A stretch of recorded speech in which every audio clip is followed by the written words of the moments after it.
ওটাই সিলেটে একজন অর্থমন্ত্রী ছিল অনেক আগে, সাইফুর রহমান নাম করে। তো এখন উনার ইন্টারভিউ নেওয়ার জন্য সাংবাদিকরা আসার পরে বলতেছে তোমরা টুইটার পরে আসো, টুইটার পরে আসো। প্রচন্ড গরমের ভিতরে এখন সাংবাদিক চিন্তা করে গরমকালে টুইটার করতে বলে, কেন আশ্চর্য কথা।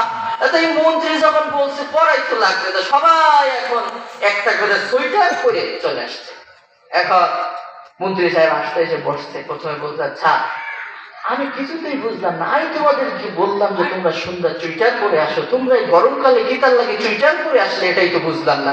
উনি বুঝাইলেন তোমরা সন্ধ্যা 6টার পরে আসো, ওরা সবাই বুঝতে যে তোমরা একটা করে সোয়েটার পরে আসো, এই জন্য সবাই সোয়েটার পরে চলে আসছে। এখন অন্য এলাকায় আবার বুঝাইতে অনেক কষ্ট হয়। সিলেটে যায় বলি কি আপনার সবাই বোঝেন, জি হয়, ঠিক আছে তো জি হয়। কিছুক্ষণ পরে পরে আমি যেটাই বলি সব বলে জি হয়।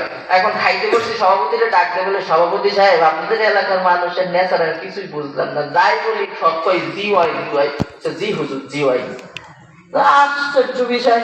তা আমি বলতেছি জিয়ার অর্থটা কি? বলছে হুজুর এই জিয়ার অর্থ হচ্ছে এমন যে আপনি যে বলছেন যে কেউ বলছেন আপনার এলাকায় কিছু বললাম, এটা বলেন যে আরেকবার বলেন, বুঝতে পারি নাই, জি এরকম একটা বাক্য আছে নাকি নাই, তা আমি ওইটা ভাবছি। তো বলছে হুজুর কিছু বোঝে নাই এমনটা না, বরং আপনার কথা বুঝছে এই জন্য বলছে যে হুজুর ঠিক, আপনার কথা ঠিক। তো আমার কিছু কিছু জায়গায় এরকম অবস্থা হয়ে যায় না, আপনারা আমি একটা বলতে আরেকটা বুঝতেছেন না, তো কথা কন না কেন, আরেকটা বুঝেন না তো।